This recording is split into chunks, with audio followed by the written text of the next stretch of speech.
Right, ఇక details లోకి వెళ్తే ఉత్తరప్రదేశ్ లో దారుణమైన ఘటన ఒకటి వెలుగులోకి వచ్చింది. అక్రమంగా నడుపుతున్న ఓ మదర్సాలో తనిఖీలు వెళ్లిన అధికారులకు దిగ్భ్రాంతికర దృశ్యం ఎదురైంది.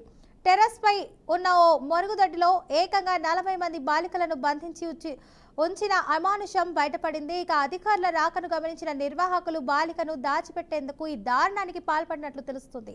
గత 3 ఏళ్లుగా ఆ మదర్సాను ఎలాంటి రిజిస్ట్రేషన్ లేకుండా అక్రమంగా నిర్వహిస్తున్నారని అధికారులకు ఫిర్యాదులు అందాయి. ఇక ఈ నేపథ్యంలో Payagpur sub divisional magistrate Ashwini Kumar Pandey నేతృత్వంలోని బృందం ఆకస్మిక తనిఖీ చేపట్టింది. తనిఖీ కోసం భవనంలోకి ప్రవేశించిన అధికారులను నిర్వాహకులు అడ్డుకునే ప్రయత్నం చేశారు. ముఖ్యంగా పై అంతస్తుకు వెళ్లకుండా నిలువరించారు. దీంతో అమానుషం వచ్చిన అధికారులు పోలీసుల సహాయంతో పైకి వెళ్లారు. అక్కడ టెర్రస్ పై ఉన్న ఓ టాయిలెట్ కు బయట నుంచి తాళం వేసి ఉండటాన్ని గమనించారు. మహిళా పోలీసుల సమక్షంలో ఆ తాళాన్ని పగలగొట్టి చూడగా లోపల ఉన్న దృశ్యం అందరినీ కలచివేసింది. 9 నుంచి 14 సంవత్సరాల వయసున్న సుమారు 40 మంది బాలికలు భయంతో వణికిపోతూ కనిపించారు. వారిని బయటకు తీసుకురాగా తీవ్రమైన భయాందోళనతో ఎవరూ మాట్లాడలేకపోయారని అధికారులు తెలిపారు.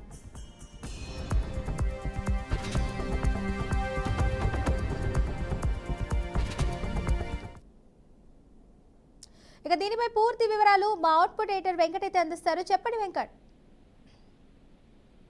జిల్లాలో ఒక దారుణమైన ఘటన వెలుగు చూస్తుంది. జనరల్ గా ఉత్తరప్రదేశ్ లో మద్రసాలు ఎక్కువగా ఉంటాయి. సో ఆ మద్రసాలో జనరల్ గా ఎడ్యుకేషన్ కోసం లేదంటే ఆ సంబంధిత మైనారిటీ వర్గాలకు సంబంధించి అక్కడ ఎడ్యుకేషన్ కావచ్చు లేదా విద్యాబుద్ధులు నేర్పించడం జనరల్ గా జరుగుతూ ఉంటుంది. బట్ ఇక్కడ భిన్నంగా అక్కడ అనుకోని సంఘటన ఒకటి దృశ్యం కనిపించడం జరిగింది. ఆ మద్రసాపై కొంత ఇప్పటికే అలిగేషన్స్ ఆరోపణలు ఉన్న నేపథ్యంలో కొంత అధికారుల బృందం ఎవరైతే ఉన్నారో వారికి సమాచారం రావడంతో ఆకస్మిక తనిఖీలు చేశారు. ఆ తనిఖీల్లో ఒక నిబ్బరమైనటువంటి వాస్తవం ఏంటంటే టెర్రస్ పై ఉన్నటువంటి ఒక టాయిలెట్ లో ఆల్మోస్ట్ 40 మంది బాలికలు నిర్బంధించి ఉండటం అందరినీ విస్మయానికి గురిచేసింది. వారంతా కూడా 9 నుంచి 14 ఏళ్ల లోపు విద్యార్థులే అవటం మరొక కలిగిస్తూ ఉంది. అసలు ఎందుకు ఉంచారు వాళ్ళ వన్స్ ఎప్పుడైతే ఆ డోరు నాక్ చేసి బ్రేక్ చేసి తెరిచిన తర్వాత వాళ్ళందరూ కూడా వారి కళ్ళలో బాలికల కళ్ళలో ఒక భయం అనేది స్పష్టంగా కనిపించింది. అధికారులు గుర్తించారు. అంటే ఏ స్థాయిలో అక్కడ వాళ్ళని భయపెడుతూ వారితో ఎటువంటి కార్యక్రమాలు చేస్తున్నారు, ఎటువంటి పనులు చేస్తున్నారు, ఏ విధంగా వాడుకుంటున్నారనే సందేహాలు అయితే వన్స్ వారిని అందరినీ ఆ డోర్ పగలగొట్టి చూసిన తర్వాత మనకి క్లియర్ కట్ గా అర్థమైంది. సో అసలు ఈ మదరసాకి నిజానికి అనుమతి కూడా లేదని వార్తలు కూడా బలంగా వినిపిస్తూ ఉన్నాయి. అక్కడ అంతమంది బాలికల్ని బంధించాల్సిన అవసరం ఏంటి? అఫ్ కోర్స్ జనరల్ గా మదరసా అంటే మనకు తెలిసింది అక్కడ కేవలం ఆ సంబంధించినటువంటి మైనారిటీలకు సంబంధించినట్టు ఏదైతే విద్యాబుద్ధులు ఏవైతే ఉంటారో కురాన్ కావచ్చు, లేదంటే వేరే నేర్పించడం కానీ లేదంటే స్టడీ సర్కిల్ కానీ ఇవన్నీ కూడా జరుగుతూ ఉంటాయి. బట్ ఇక్కడ భిన్నంగా ఎందుకు అక్కడ ఉండాల్సి వచ్చింది? 40 బాలికలు ఎందుకు నిర్బంధించి రావాల్సి వచ్చింది? దాచిపెట్టాల్సిన అవసరం ఏంటి? గత 3 ఏళ్లుగా ఎలాంటి రిజిస్ట్రేషన్ లేకుండా నిర్వహిస్తున్నట్టు కూడా ఫిర్యాదులు అందాయి. ఈ నేపథ్యంలోనే పయాక్పూర్ సబ్ డివిజనల్ మేజిస్ట్రేట్ ఎవరైతే ఉన్నారో అశ్విని కుమార్ పాండే నేతృత్వంలోని బృందం సడన్ గా తనిఖీలు చేయడం, దాడులు చేయడం జరిగింది. సో భవనంలోకి ఎటువంటి ఇన్ఫర్మేషన్ లేకుండా జనరల్ గా ఒక సమాచారం అందిందంటే దాన్ని బ్రేక్ చేయాలంటే ఆ ఇన్ఫర్మేషన్ బయటకు కాకుండా సడన్ గా తనిఖీలు చేస్తూ ఉంటారు. కాబట్టి ఆ ప్రాస్పెక్ట్ లోనే ఇక్కడ సబ్ డివిజనల్ మ్యాజిస్ట్రేట్ ఎవరైతే ఉన్నారో అతని నేతృత్వంలో బృందం సడన్ గా అటాక్ చేయడం వల్ల ఇక్కడ ఉన్నటువంటి దారుణ పరిస్థితులు బయటకు వచ్చాయి. ఇప్పుడు పోలీసులు అధికారులు కావచ్చు మహిళా పోలీసుల సమక్షంలోనే ఆ తాళాన్ని పాల్గొట్టి చూస్తే అక్కడ అంతమంది పిల్లలు ఆల్మోస్ట్ 40 మంది బాలికలు భయంతో వణికిపోతున్నారు. వీరంతా కూడా 9 నుంచి 14 సంవత్సరాల లోపు పిల్లలు అవడం కూడా కొంత చాలా అనుమానాలకు దారిస్తుంది. ఏంటి వాళ్ళ పర్పస్ ఏంటి? ఎందుకు అక్కడ పెట్టాల్సి వచ్చింది? ఎడ్యుకేషన్ కోసం వచ్చినటువంటి వారికి సంబంధించిన ఆ యొక్క మొత్తం యొక్క కల్చర్ నేర్పించడానికి జనరల్ గా అక్కడ అటువంటి యాక్టివిటీస్ జరుగుతూ ఉండాలి. కానీ అన్నిటికి భిన్నంగా అవేమి కాకుండా ఇక్కడ వారందరినీ అంత గంపగుత్తగా కుక్కేసినట్టుగా ఒక టాయిలెట్ లో ఆ విధంగా అంతమందిని ఎందుకు పెట్టాల్సి వచ్చింది, ఎందుకు దాచిపెట్టాల్సి వచ్చింది అని దానిపైన పోలీసులు దృష్టి పెట్టారు. పూర్తి స్థాయిలో ఇన్ఫర్మేషన్ తీసుకున్న తర్వాతనే ప్రస్తుతం అందరూ కూడా జైలుకే దానికి పంపించడం జరిగింది. సో మెయిన్ గా ఆ మదర్సా ఎవరు నిర్వహిస్తున్నారు, ఎందుకు ఏ ప్రాస్పెక్ట్ లో 3 ఏళ్ళుగా అనుమతి లేకపోయినప్పుడు కూడా ఎలా రన్ అవుతుంది, ఎవరు సహకరించారు, ముఖ్యంగా వీరందరినీ ఏ విధంగా అక్కడ దాచి ఉంచాల్సిన పరిస్థితి ఏంటి, దాని అనుకున్నటువంటి ఆంతర్యం ఏంటి, ఈ అంశాలపైన పోలీసులు దృష్టి పెట్టడం జరిగింది. కేసుని చాలా లోతుగా ఇన్వెస్టిగేట్ చేస్తూ ఉన్నారు. ఖచ్చితంగా బాధ్యుల్ని తీవ్రంగా శిక్షిస్తామని చెప్తున్నారు. బట్ ప్రస్తుతానికి అయితే వాళ్ళకి 40 మంది బాధితులకు ఒక విముక్తి లభించిందని చెప్పడంలో ఎటువంటి వాస్తవం లేదు. Fatima. Right, thank you Venkat.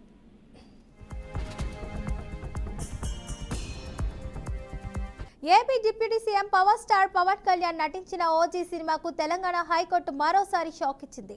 Review తర్వాత కూడా పెంపునకు న్యాయస్థానం అంగీకరించలేదు. ఇక ఓజీ బెనిఫిట్ షోలకు ఆ సినిమా టికెట్ రేట్లను పెంచుకునేందుకు అనుమతిస్తూ రాష్ట్ర ప్రభుత్వం జారీ చేసిన ఉత్తర్వుల అమలును నిలిపివేస్తూ గతంలో హైకోర్టు సింగిల్ బెంచ్ ఇచ్చిన ఉత్తర్వులే కొనసాగుతాయని స్పష్టం చేసింది.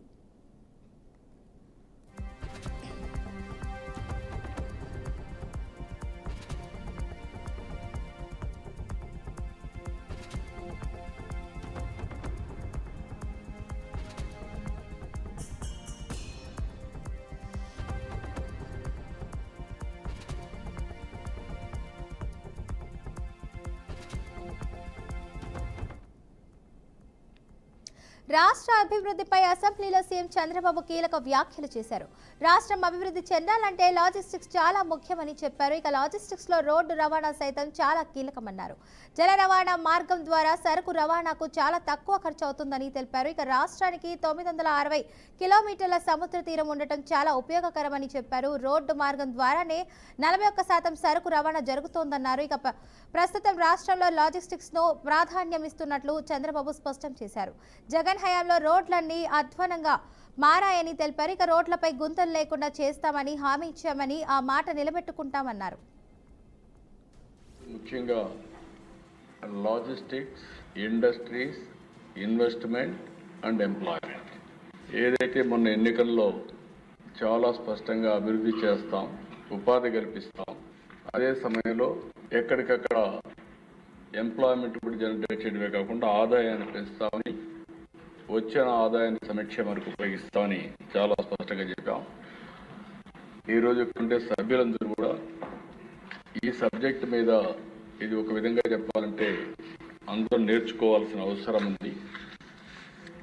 లాజిస్టిక్స్ అనేది రెండుకి, ఒకటి కార్గో వస్తువుల్ని డిఫరెంట్ మార్కెట్స్కి చేర్చడం, రెండవది ప్యాసింజర్స్ కూడా సుజావుగా ప్రయాణం చేయడం.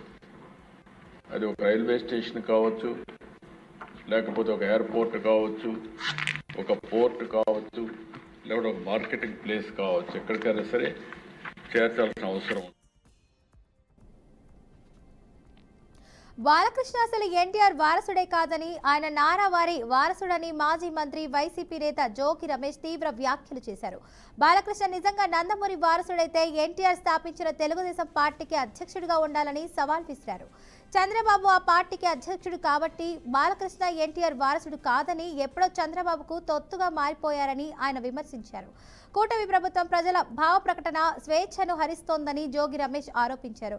రాష్ట్రంలో యూరియా కొరతపై పోస్టు పెట్టినందుకే సోషల్ మీడియా కార్యకర్త తారక్ ప్రతాప్ రెడ్డిని అరెస్ట్ చేశారని, ఇది ప్రభుత్వ నిరంకుశ వైఖరి అని నిదర్శనమని అన్నారు.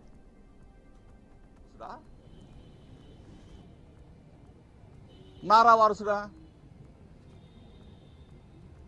నందమూరి వారసుడైతే నందమూరి తారక రామారావు, ఎన్టీ రామారావు గారు పెట్టిన పార్టీ తెలుగుదేశం పార్టీ. తెలుగుదేశం పార్టీకి అధ్యక్షుడు అవుతాడు. తెలుగుదేశం పార్టీకి అధ్యక్షుడు ఎవరు? నారా చంద్రబాబు నాయుడు. నారా చంద్రబాబు నాయుడు అధ్యక్షుడైతే నందమూరి బాలకృష్ణ ఎన్టీ రామారావు గారికి వారసుడా? వారసుడా? నందమూరి బాలకృష్ణ కాదు,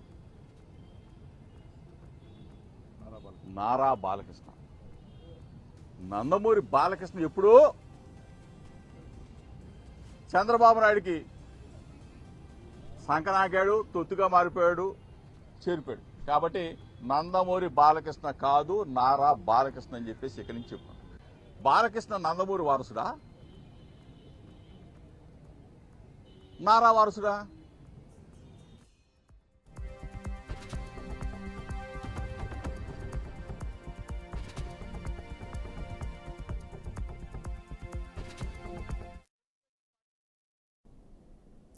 ఏపీ ప్రభుత్వం ప్రతిష్టాత్మకంగా తీసుకువచ్చిన సూపర్ 6 హామీల అమలుపై శాసన మండలిలో వాడి వేడి చర్చ జరిగింది.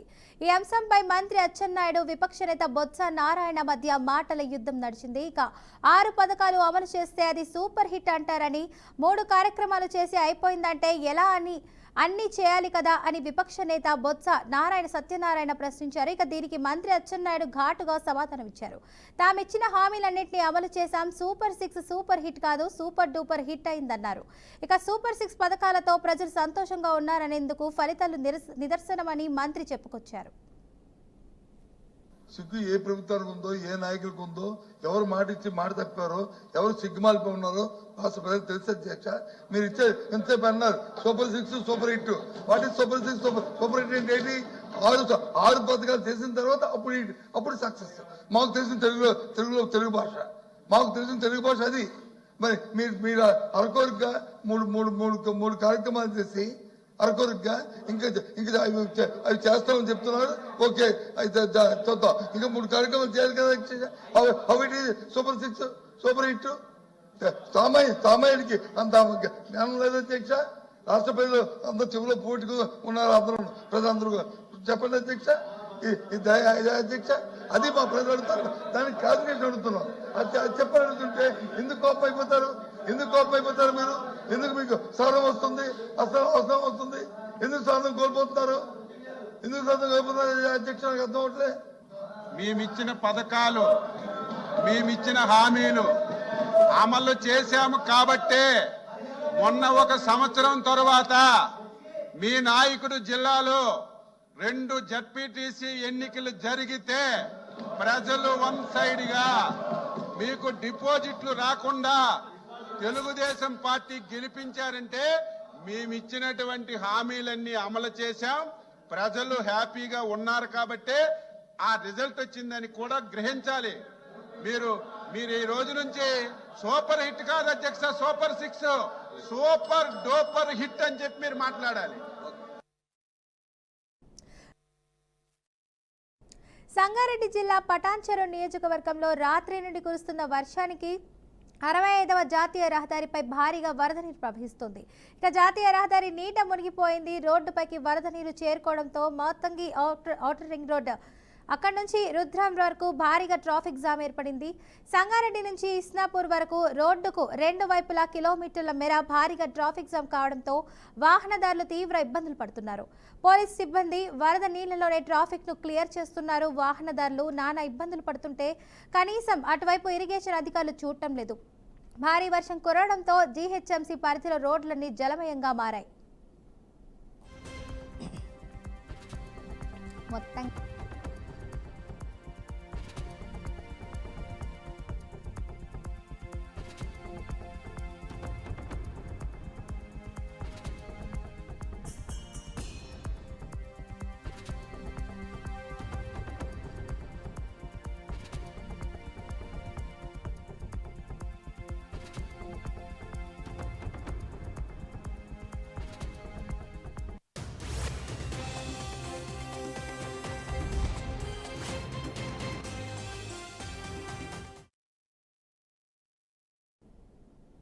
ప్రకాశం జిల్లా బంగాళాఖాతంలో ఏర్పడిన అల్పపీడన ప్రభావంతో జిల్లా వ్యాప్తంగా వర్షాలు కురుస్తున్నాయి. ఈ అల్పపీడనం వాయుగుండం వలన ఏపీలో వారం రోజుల పాటు వర్షాలు కొనసాగే అవకాశం ఉందని వాతావరణ శాఖ వెల్లడించింది. ఈ ప్రభావంతో మోస్తరు నుంచి అక్కడక్కడ చిరుజల్లులతో కూడిన వర్షాలు తెల్లవారుజాము నుంచే ప్రారంభమయ్యాయి. మార్కాపురం పరిసర ప్రాంతాల్లో అంతటా ఎడతెరిపి లేకుండా వర్షాలు కురుస్తున్నాయి. ఇక వానల కారణంగా ప్రజలు తీవ్ర ఇబ్బందులు పడుతున్నారు. కార్మికులు బయటకు వెళ్లలేక ఇళ్లలో పరిమితమైన పరిస్థితి ఏర్పడింది.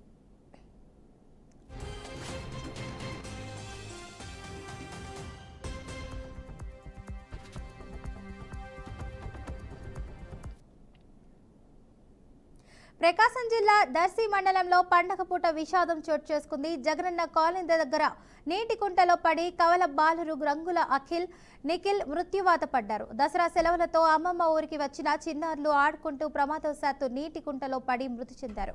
ఈ ఘటనపై Darsi TDP incharge doctor Gottipati Lakshmi స్పందించి బాధిత కుటుంబాలను పరామర్శించారు. ఆర్థిక సహాయం అందజేసి ప్రభుత్వ పరంగా అండగా ఉంటామని భరోసా ఇచ్చారు. భవిష్యత్తులో ఇలాంటి ప్రమాదాలు జరగకుండా ప్రతి జగనన్న కాలనీలో నీటి కుంటలు, గుంతలను పూడ్చాలని అధికారులను ఆదేశించారు.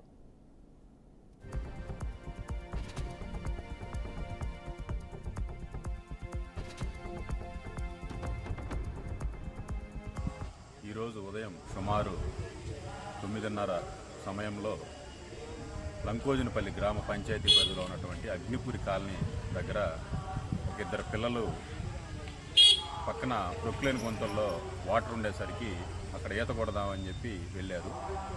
వెళ్ళి ఇద్దరు పిల్లలు కూడా మునిగిపోయి చనిపోయారు. వాళ్ళిద్దరూ విజయవాడలో వాళ్ళ అమ్మ దగ్గరుంటూ చదువుకుంటూ దసరా సెలవుల నిమిత్తము ఈ అగ్నిపురి కాలనీలో వాళ్ళ అమ్మమ్మ గారు ఉంటారు, కోటమ్మ గారు. నిన్న రాత్రే వాళ్ళిద్దరూ దసరా సెలవుల నిమిత్తం వాళ్ళ అమ్మమ్మ గారి ఇంటికి వచ్చి ఈరోజు మార్నింగ్ ఉదయం టిఫిన్ తినేసి ఆడుకుందామని చెప్పి బయటికి వెళ్ళి అక్కడ నీళ్ళల్లో ఆడుకుందామని చెప్పి వెళ్ళేసరికి అవి కొద్దిగా లోతుగా ఉండేసరికి మునిగిపోయి ఇద్దరు చనిపోయారు. ఇమీడియట్గా ఫోన్ రావడంతో వెళ్ళాము. 2 బాడీలు తీసి వెంటనే హాస్పిటల్కి తీసుకొచ్చేసరికి ఇద్దరు కూడా చనిపోయారు. దీని మీద మేము కేసు నమోదు